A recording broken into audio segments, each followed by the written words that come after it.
Épisode 21. Broken. Debout dans ma cuisine, je m'appliquais à emballer mon cadeau. Aujourd'hui, Wen fêtait ses 29 ans, et je voulais que tout soit parfait. J'avais préparé un chouette dîner. Canapé varié en entrée, jiaozi pour le hors-d'œuvre. Oui, en toute logique, je m'étais mise à la cuisine chinoise. Et en dessert, j'avais commandé une jolie tarte aux framboises, son fruit préféré. J'avais même acheté une petite robe d'été à motif fleuri pour être belle. J'avais tout parfaitement calculé. J'allais à ma lecture en présence de l'équipe du film Le Sacrifice, qui, d'après mes estimations, durerait jusqu'à 19h, voire 19h30, puis je rentrais directement me mettre devant les fourneaux pour un dîner opérationnel aux alentours de 22h30, heure à laquelle il reviendrait des cours. Cadeaux, bisous, câlins, et bien sûr, sexe torride. Avec Wen, j'en avais tout le temps envie. C'était très bizarre. Et j'avais prévu un ensemble de lingerie plein d'ouvertures savantes et de lacets coquins dans le style qu'il adorait. Son deuxième cadeau. Il me tardait d'être déballé. Je terminais de nouer mon ruban sur mon paquet et l'observais, satisfaite. Voilà, tout était prêt.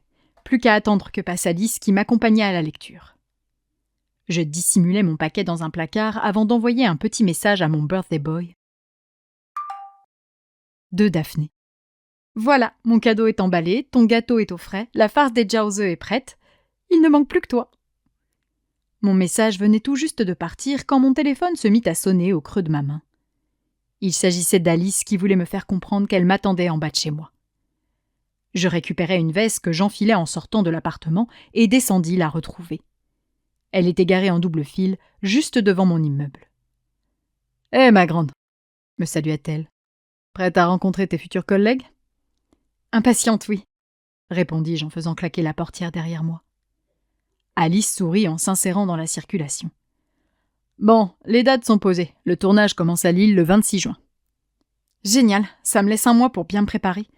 Et on tourne combien de temps ?»« 6 à 8 semaines. C'est court, hein, je vais pas te mentir.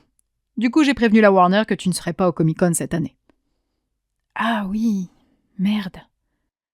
Les fans seraient déçus.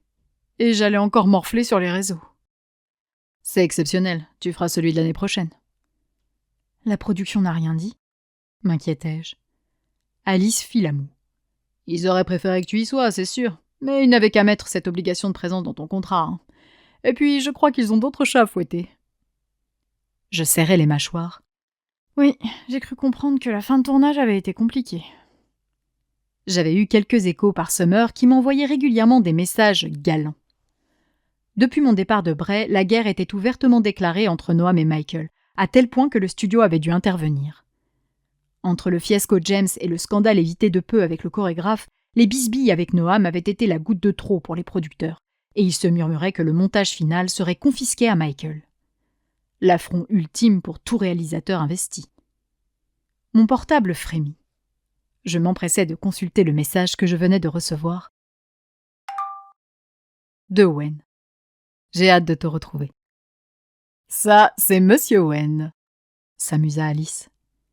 Comment tu sais ? Tu déconnes ? Le sourire béat, l'empressement à consulter ton portable et les paillettes dans les yeux. Easy, chérie. C'est son anniversaire aujourd'hui, et j'ai préparé un joli dîner pour fêter ça. Ah, d'accord. Ça lui fait quel âge à ton petit avocat ? 29 ans.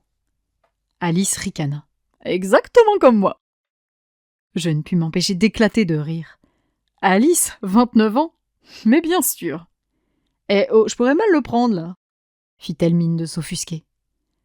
Parle-moi plutôt des gens que je vais rencontrer au lieu de dire des bêtises. Alors, il y aura Anne Verada, la réalisatrice. Je la connais bien, c'est une ancienne du métier. Et tu verras, elle a un sacré caractère. Mais il faut ce qu'il faut pour gérer Dorian Cardo. Oui, celui-là, sa réputation le précède, soupirai-je. Agression de techniciens sur les plateaux, violence conjugale, bagarre, alcoolisme, drogue dure, délit de fuite dans un accident de voiture. J'avais fait quelques recherches sur le bonhomme, et le dossier était épais. Ouais, c'est un cas. Je compte sur toi pour me siffler au moindre souci, ok ? Oh, t'en fais pas, je saurai le remettre à sa place. J'avais montré que j'étais capable de me défendre comme une chef. Alice ne semblait pas aussi sereine que moi sur la question. Ouais, reste prudente quand même. Cardo est le fils de René Cardo, qui a fondé Dans la boîte, la société de production rachetée par le groupe M6. Oh, fis-je en réalisant que Cardo avait le bras long dans le métier. Je te dis pas d'accepter l'inacceptable, qu'on soit bien clair, mais va pas lui décoller un coup de pied dans les roubignoles sous peine d'avoir de très gros ennuis. Je hochai la tête. Je saurais m'imposer sans scandale. T'es vraiment une pro. Et il y aura également Yousra Rabi. Cette nana, j'en suis fan. Je l'ai vue dans plusieurs courts-métrages et je l'avais repérée quand elle avait 14 ans dans 7 ans au soleil. J'aurais adoré m'occuper d'elle, mais Epsilon n'aimait pas trop son profil. Ah oui? Je la connais pas du tout. Je l'ai rencontrée 2-3 fois. Elle est drôle et franche. Je suis convaincue que vous allez vous entendre. Je souris en coin. Je l'espère. Notre rendez-vous se tenait dans les bureaux du studio qui produisait le film situé en périphérie de Paris. Une fois la voiture d'Alice garée, nous montâmes au 4e étage du bâtiment où nous fûmes accueillis très simplement. Une secrétaire stagiaire vint nous guider jusqu'à la salle de réunion où se déroulerait la lecture. Plusieurs personnes y patientaient déjà. J'observai rapidement la pièce d'environ 20 mètres carrés dont l'intégralité de l'espace était occupée par une grande table. Les murs étaient restés blancs, les chaises étaient dépareillées et le faux parquet portait des traces de brûlures de cigarettes ou de café. « Bonjour !» adressai-je poliment à l'ensemble des personnes présentes dans la pièce. « Oh, Alice !» s'étonna une petite bonne femme rabougrie aux cheveux courts, gris et frisés et au visage marqué par les épreuves de la vie. « Anne !» répondit mon agent en allant lui faire la bise. « Ça alors, si je m'attendais! J'ai cru qu'après t'être fait virer d'Epsilon, on te reverrait jamais. » Mon agent força un sourire. « Ah ça, j'ai failli me perdre, je vais pas te mentir. Mais il y a des rencontres qui changent une vie, et je te présente la mienne. Daphné Doucet, dit-elle en posant une main sur mon épaule. Alice n'avait encore jamais parlé de moi ainsi, et cette révélation me mit le rose aux joues. « Bonjour !» saluai-je en tendant la main vers la réalisatrice qui la serra avec enthousiasme. Elle ne me quittait pas des yeux, me disséquant avec ce regard auquel je commençais à m'habituer, celui du professionnel qui cherchait en moi son personnage. « Ah ouais, Je suis ravie de te rencontrer, Daphné. »« Le plaisir est pour moi, » répondis-je. Anne se tourna vers mon agent. « Va falloir l'en les dire par contre, Aïe, aïe, aïe, Léa est beaucoup trop belle, là !» Je me frottais la nuque en regardant mes pieds, gênée. « Ne t'en fais pas, » la rassura Alice. « Tu me donneras les coordonnées de la maquilleuse. Je lui ferai parvenir son book. Elle pourra travailler à l'avance comme ça. » Excellente idée. Et donc, j'ai cru comprendre que tu tournes habituellement aux États-Unis ? Me demanda-t-elle. Pas tout à fait. Je joue dans la saga Eishi qui est produite par un studio américain, oui, mais je tourne essentiellement en Irlande. Oh, c'est génial ça. Et ça va ? Ça te plaît ? Je hochai frénétiquement la tête. Oui, beaucoup. C'est bien, c'est beau de voir des jeunes se passionner pour ce métier. Tu as quel âge ? J'aurai 21 ans le 31 juillet. Anne laissa tomber sa mâchoire. Ah oui, d'accord, t'as pas perdu de temps. 21 ans, c'est quand même très jeune, Et tu joues essentiellement en anglais, du coup ? Absolument. Et en français, t'as travaillé avec qui ? Je jetai un regard vers Alice pour solliciter son aide. J'avais soudain honte de mon parcours. Elle n'a rien tourné. C'est son premier rôle en langue française, lui expliqua Alice en toute décontraction. Cette réponse sembla inquiéter la réalisatrice. Ah, j'espère que ça va aller. Enfin, on va faire confiance aux ricains, J'imagine qu'ils l'ont pas choisi par hasard. Et puis, la séance d'aujourd'hui va nous permettre de juger de ton talent. Je sentis 2 immenses poids s'abattre sur mes épaules. Attente du studio et manque de confiance en soi. Ne t'en fais pas. Daphné est une grosse bosseuse. Même si elle a des difficultés, elle est capable de tout mettre en œuvre pour les surmonter. La rassura Alice.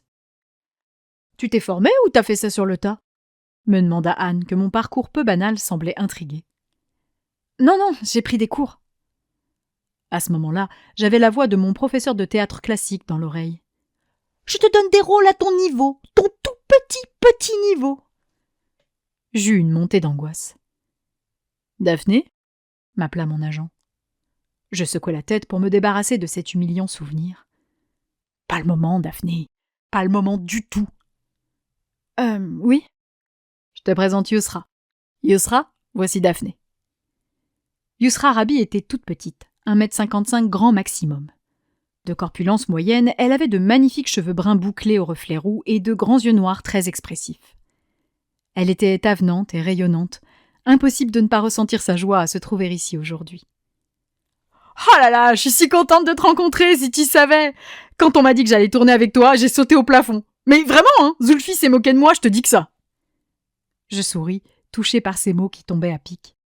Le plaisir est pour moi. Mon agent ne tarit pas d'éloges à ton sujet. Yousra se décomposa. Hein? Mais elle est folle! À côté de toi, je suis rien! Non, mais Eishi, c'est quand même un énorme coup de bol, avouai-je avec un ricanement nerveux. Arrête enfin, on n'obtient pas un rôle pareil par hasard! C'est la Warner! La Warner! Je donnerais tout pour faire un film avec eux, t'imagines pas.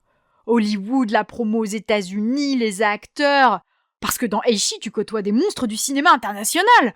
Brian Reed. Oh my. Si tu savais comme j'aime cet acteur. Je souris. Parfois, j'oubliais un peu que j'étais entourée de stars. Il est super sympa. Oh, mais la chance! Gémit-elle. Même l'acteur principal, là, Noam Enswo, je sais jamais prononcer son nom. Mais lui, mais lui, je le rencontre, je me jette dessus, il va rien comprendre. Hein. Retire ton pantalon, garçon, tu t'allonges, j'arrive. J'éclatais de rire en l'entendant parler ainsi de mes collègues de travail. Ah, il plaît pas mal. Attends, il a tout, le gars. Les pecs, les abdos, la mâchoire carrée, les yeux bleus, le sourire. C'est un fantasme vivant. Je sais pas comment tu fais pour pas craquer. Je souris timidement. J'ai quelqu'un. Cette explication ne sembla étonnamment pas la satisfaire. Et moi, je suis avec Zulfi depuis mes 17 ans et pourtant, je croise Noam machin bidule, je me précipite quand même sur sa braguette, hein. Je penchai la tête sur le côté.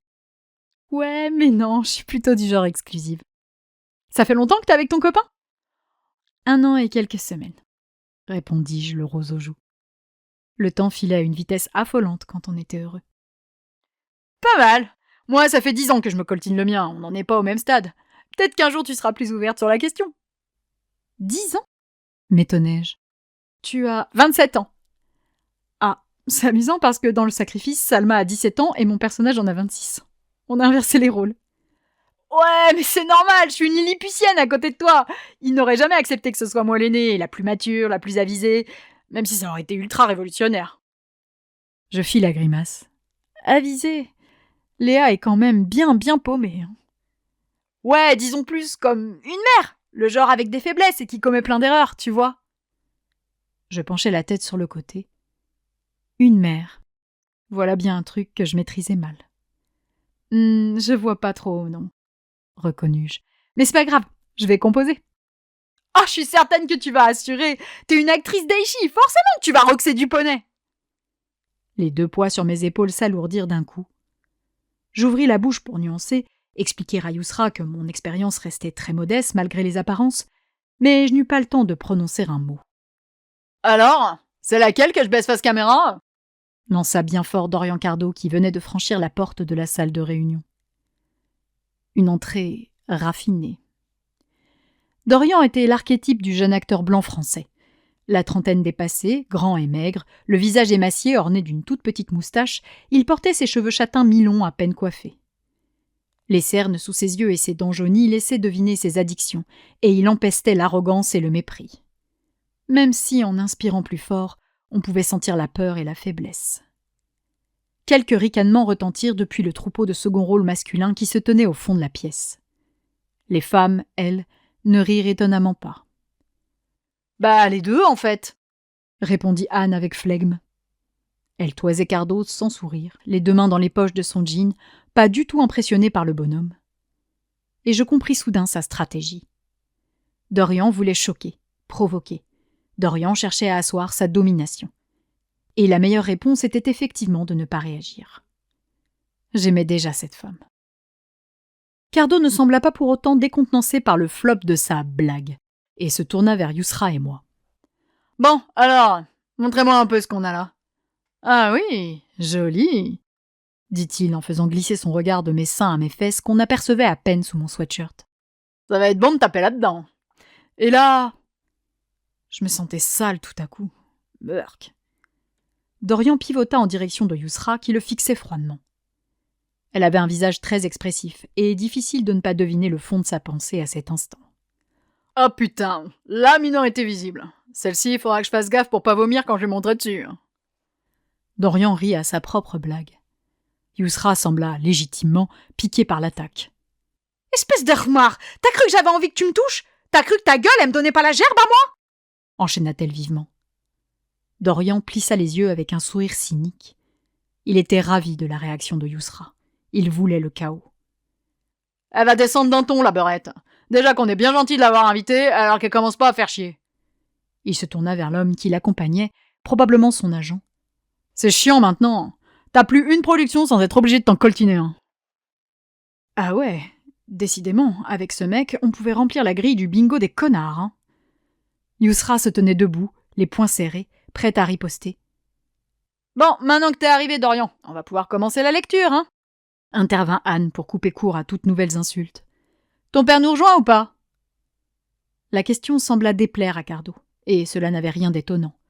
Elle avait un côté infantilisant qui, je me doutais, était destiné à le déstabiliser. Non, il viendra pas, répondit-il sèchement. Ok, du coup on peut y aller. Nous prîmes tous place autour de la table. Yousra ne quittait pas Dorian des yeux, frustré de ne pas avoir pu le remettre à sa place comme il le méritait. Ce tournage promettait d'être mouvementé. Yousra et moi nous assîmes côte à côte, tandis que Dorian s'installait au bout de la table, en face de la réalisatrice. Une place hégémonique, celle de la star, sur laquelle il s'était précipité. Avait-il quelque chose à prouver? Je fis tourner les pages du scénario posées devant mon nez. Alice et les autres agents étaient sortis boire un café pour nous laisser travailler tranquilles. Nous étions donc une petite dizaine autour de la table. Comparé à la lecture grandiloquente d'Eishi avec sa ribambelle d'acteurs stars, ses posters représentant des créatures imaginaires placardées sur les murs, son dispositif de présentation des costumes, c'était simple. Bon, eh bien, je suis absolument ravie de vous retrouver aujourd'hui pour préparer enfin ce grand projet qu'est le sacrifice, commença Anne. C'est une plongée dans la misère sociale française, la pauvreté, la dénonciation d'un système sans pitié pour ceux qui n'ont pas eu la chance de naître au bon endroit. Il s'agit aussi d'un film sur la sororité, la solidarité féminine et à charge contre le patriarcat qui les exploite. Le personnage de Kevin, ton personnage Dorian, souffre également de ces injonctions à être fort, à réussir sa vie, à avoir l'argent, la femme, la voiture. C'est un bel exposé de la perversion du système capitaliste qui enferme les genres dans des cases dont il est quasiment impossible de s'extirper. J'observais mon scénario en écoutant d'une oreille distraite. Le script, je l'avais lu, et j'avais bien compris ses engagements. « Bon, je vais donc m'occuper de mener la lecture, » annonça Anne. « C'est mon petit plaisir, hein, vous le savez tous ici. » Nous rîmes tous poliment. Je ne savais pas, non, ne connaissant pas la réalisatrice, mais je me doutais que je n'étais pas la seule. « Bien, alors, Léa sort de sa cellule. C'est le matin, elle est propre et habillée. Une matonne passe à côté d'elle. « Alors, la miss, c'est aujourd'hui le grand jour ?» demanda une des actrices assises en face de moi. Léa ne répond pas, se contentant de lui traduire son mépris par un regard, décrit Anne. Vide, triste, elle semble inquiète. Elle franchit les portes de la prison, mais personne ne l'attend à l'extérieur. Pourtant, Léa cherche. Elle prend le bus et se rend directement dans une cité dans la banlieue lilloise. Léa traverse les bâtiments et se fait siffler par un homme. Un des seconds rôles masculins se mit à siffler. « Va te faire foutre !» marmonnai-je, exaspéré. « Hé, comment tu me parles, toi? Vas-y, sale pute !» Léa n'accélère même pas le pas, indifférente aux insultes et à la violence qui baigne le quartier. Elle entre dans un immeuble dont elle connaît le code, s'essuie les pieds dans l'entrée. Elle est chez elle. Elle monte au 3e et s'arrête devant une porte. Elle sonne. « C'est qui, hein ?» aboya Dorian. « C'est moi, c'est Léa, » répondis-je sur un ton neutre. La porte s'entrouvre et le visage mauvais de Kevin apparaît. « Qu'est-ce que tu fous ici? T'es conne ou quoi? Tu sais qu'ils vont te filer et tu leur donnes un aller simple pour mon cul. » Dorian était plutôt bon dans le personnage. Et en même temps, de ce que j'avais compris, il n'avait pas besoin de forcer le trait. Hein. « Tu veux que j'aille où? J'ai que toi, » lançai-je avec une pointe d'amertume. Pas sûr qu'il s'agisse de la bonne intention, mais difficile de faire autrement avec l'agressivité du bonhomme. « N'hésite pas à être plus douce, Daphné, » me corrigea Anne. « Au début, Léa est vraiment perdue. Elle est amoureuse de cet homme. Elle en est folle parce qu'elle n'a que lui. C'est un amour absolument malsain dont elle est prisonnière. Elle lui pardonne tout, même le pire. D'accord ? » Je vois. Quelque chose de plus désespéré alors, comme... « Tu veux que j'aille où ? J'ai que toi, » répétai-je, un peu plus geignarde. Oui, très bien, plus dans ce style-là. Reprenons. Nous poursuivîmes ainsi la lecture, donnant vie ensemble à ces personnages que nous ne connaissions que chacun de notre côté. Enfin, Yusra et moi connaissions nos personnages que nous avions travaillés en amont. Dorian, lui, n'avait vraisemblablement pas lu le scénario et tombait des nues à chaque péripétie. L'histoire était simple, mais je la trouvais profonde. Léa était une fille paumée qui avait grandi sans affection et qui s'était accrochée à ce Kevin au point de s'impliquer dans ses petits trafics. Il y avait eu plusieurs arrestations, Léa n'étant pas la plus futée, et elle avait fini par tomber à cause d'un go-fast foireux qui avait fait un blessé grave côté force de l'ordre. Pour protéger l'homme qu'elle aimait, elle avait tout assumé seule. Elle avait donc purgé 3 ans de prison pour lui, qu'il avait lâchement abandonné à son sort. En réalité, il s'était lancé dans un nouveau business, la prostitution, et avait remplacé Léa par une jeune mineure, Salma, interprétée par Yusra, qui l'exploitait. Évidemment, Léa vivait mal cette trahison et menaçait de balancer Kevin aux flics, obligeant ainsi son ancien amant à la garder près de lui. L'ambiance était exécrable dans ce ménage à 3 sordide. D'abord en guerre ouverte, les 2 femmes finissaient par s'entraider avant de progressivement se soutenir. Kevin batifolait avec d'autres de ses filles en prenant toujours plus de risques dans son business, rapprochant encore et encore Salma et Léa. La situation dégénérait, entre règlements de compte, consommation de stupéfiants, insultes, coups, vols, chantage, crise de jalousie, jusqu'à atteindre son paroxysme lorsque Salma découvrait qu'elle était enceinte de Kevin. Refusant cette paternité, le jeune homme passait sa compagne à tabac pour la faire avorter. Léa l'assassinait alors froidement d'une balle dans la tête. Le film se fermait sur le retour de Léa en prison. Un final terriblement pessimiste, dans la mesure où cette fille ne s'était pas sortie de ce cercle vicieux de la haine et de la violence dans lequel elle était née. Le véritable titre du film était d'ailleurs Le sacrifice des supplices, un titre que je trouvais très fort puisque Léa sacrifiait effectivement ses supplices pour la vie de Salma et de l'enfant qu'elle portait. Yuyu m'avait dit « Ah ouais, un vrai bon film bien français où tout le monde fait chier et que personne va voir en salle !» Je n'étais pas d'accord. Le message était important. Ce film méritait d'exister.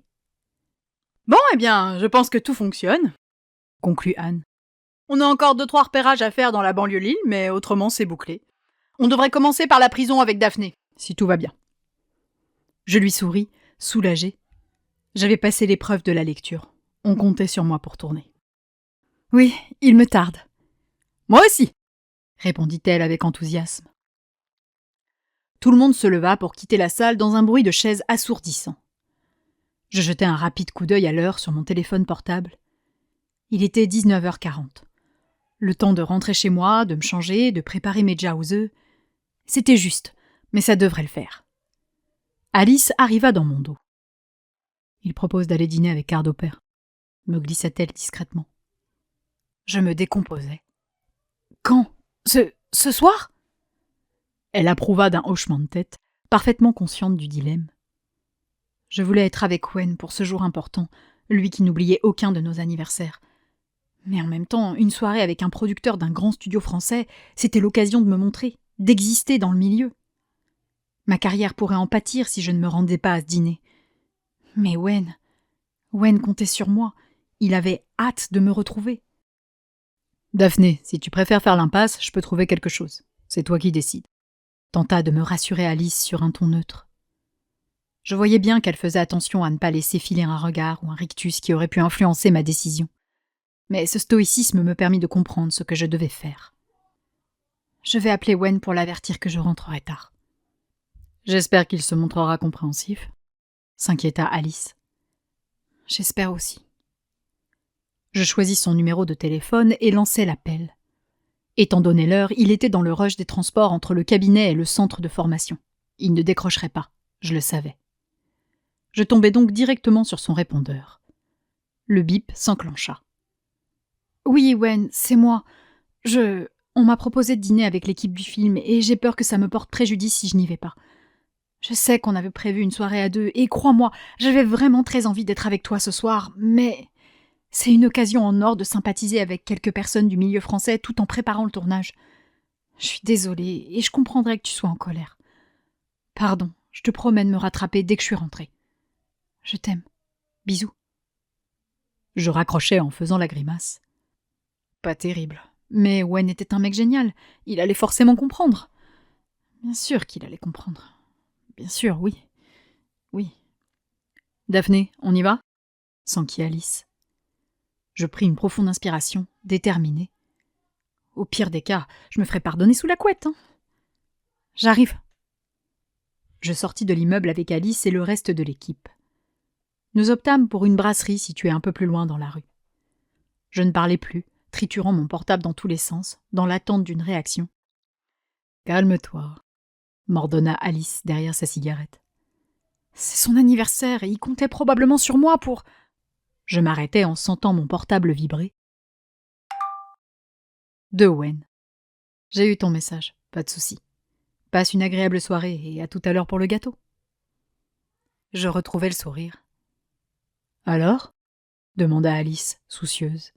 « C'est vraiment un petit ami en or massif. » Mon agent rit en passant son bras autour de mes épaules. « Allez, tu te détends et tu sympathises avec tout le monde. Dès qu'ils ont un rôle de jeune femme dans la vingtaine, ils doivent penser Daphné Dulce. » J'approuvai d'un grand et franc mouvement de tête. « D'accord. » Nous marchâmes un instant. « Dis-moi, » commençai-je, intriguée. « J'ai vraiment changé ta vie ?» Alice sourit discrètement. « Sans toi, je n'aurais jamais eu le courage de fonder Wonderland. Sans toi, je n'aurais pas eu les moyens de financer Wonderland. Sans toi, Wonderland serait l'endroit où je me trouverais là maintenant. » Avoua-t-elle avec une honnêteté troublante. Waouh, je n'avais pas imaginé avoir eu tant d'impact dans la vie d'Alice. Et comment réagir à de tels aveux ? T'es la meilleure des agents, me contentai-je donc de répondre. Le compliment sembla amuser Alice. Compte sur moi pour t'emmener toucher les étoiles. Le dîner s'avéra succulent, mais un peu ennuyeux. Le père de Dorian, alias le principal producteur du film, était un homme très âgé et particulièrement centré sur lui-même et ses expériences, et j'avais moins eu l'impression d'échanger que d'écouter les monologues emplis de nostalgie d'un vieux macho grabataire qui regrettait l'époque où l'on pouvait rire de tout. Heureusement, je pris beaucoup de plaisir à discuter avec Yousra. Son compagnon et elle débordaient d'idées et de projets cinématographiques. Leur amour pour le 7e art et leur envie d'entreprendre me plaisaient. Bien plus que les anecdotes semi-pornographiques du père Cardo qui enchaînait les noms d'actrices avec lesquelles il avait eu des enfants. Dorian n'avait d'ailleurs pas paru très fier de son paternel, buvant un shot chaque fois que celui-ci prononçait le nom d'une nouvelle maîtresse. Inutile de dire qu'en quittant le restaurant, Dorian était bien bourré. Il était 23h40 quand Alice me déposa devant chez moi. Je montai rapidement jusqu'à mon appartement, impatiente de le retrouver. Je n'avais qu'une crainte, qu'il se soit assoupi. « Wen ?» Le salon était vide. Il était sur le balcon, debout, contemplant la nuit, un coude en appui sur la rambarde. Il ne semblait étonnamment pas m'avoir entendu. Je traversai l'appartement pour le rejoindre sans même prendre la peine d'ôter ma veste. Il sursauta au moment où je passais la porte-fenêtre. « Oh, c'est toi !» Je ris en venant l'embrasser. Un baiser légèrement alcoolisé. « Oui, c'est moi. Pourquoi ? T'en attendais une autre ?» Il regarda la flûte de champagne à moitié pleine qu'il tenait à la main. « Ouais, non, désolé. Je ne suis… » Il soupira. Plus en état de réfléchir. Il vida son verre d'une traite. Je fronçai les sourcils. « Ça va ?»« Ça va », répondit-il sur un ton trop détaché pour être honnête. « J'ai juste eu une journée un peu difficile. » J'attrapai la bouteille de champagne posée sur la petite table ronde et observai l'intérieur de celle-ci à la lueur de la lune. « Je vois ça !» m'amusai-je en constatant qu'elle ne contenait plus qu'un fond de liquide. Il sourit.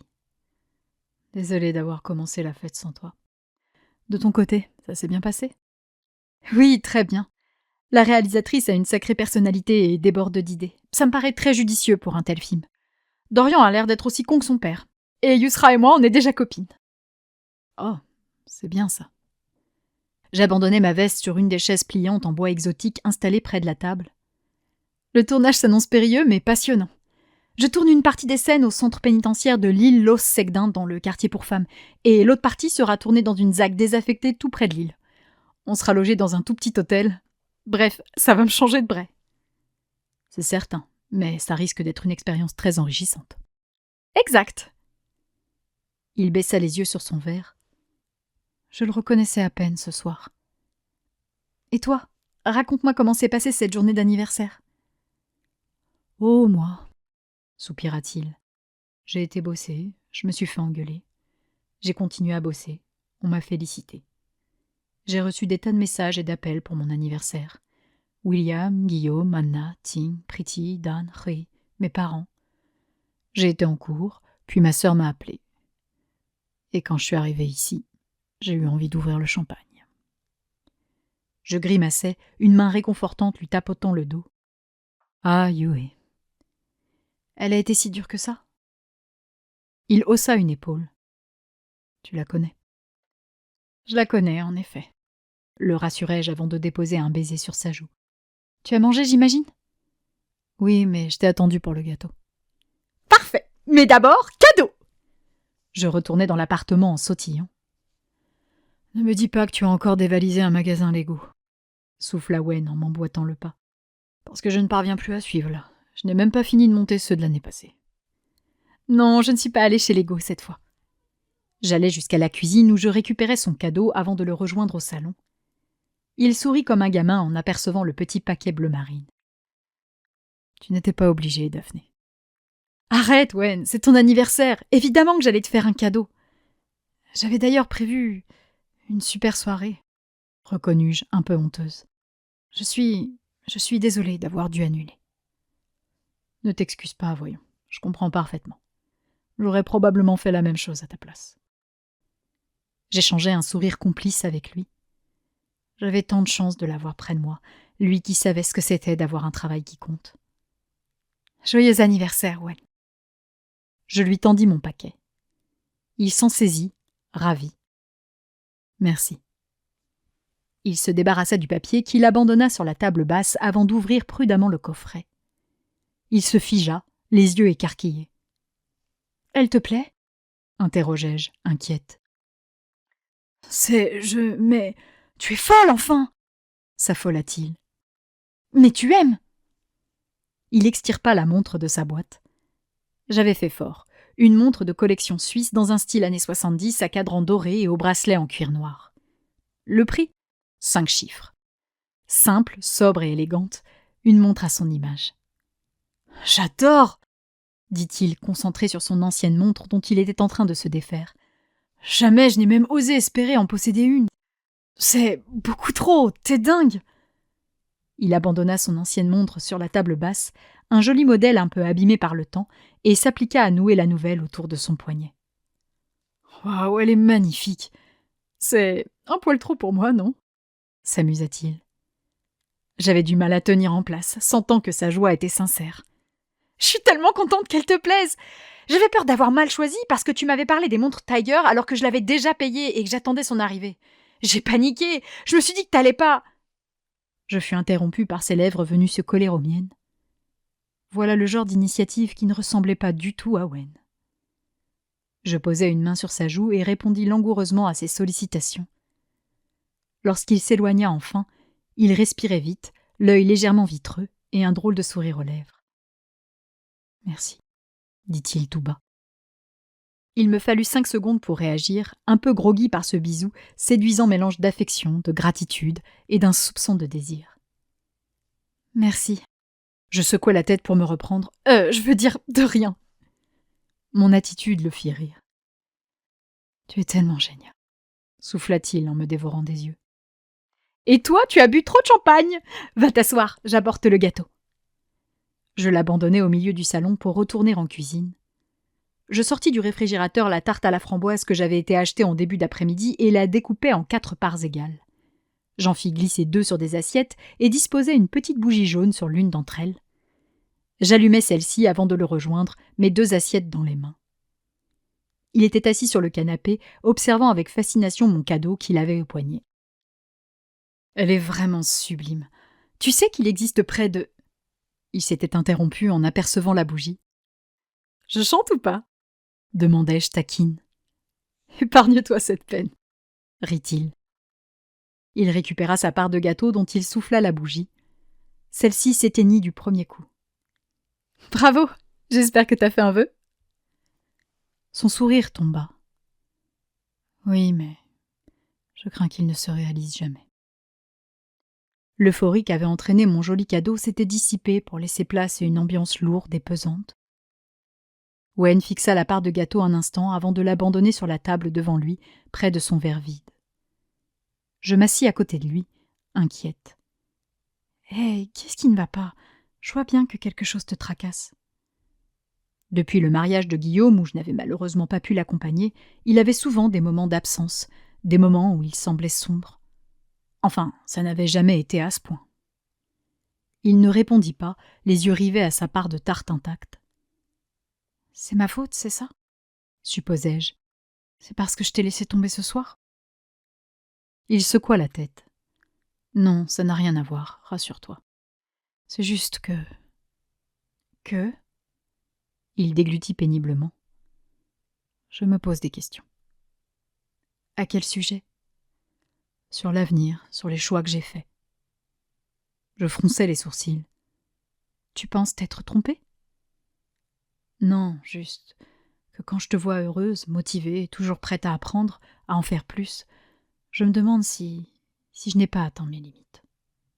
Tu n'as pas atteint tes limites, voyons, Wen. Tu es fatiguée parce que le rythme que tu t'imposes est infernal et tu vois tout en noir, comme toujours quand tu manques de sommeil. Je commençais à le connaître, mon petit pessimiste.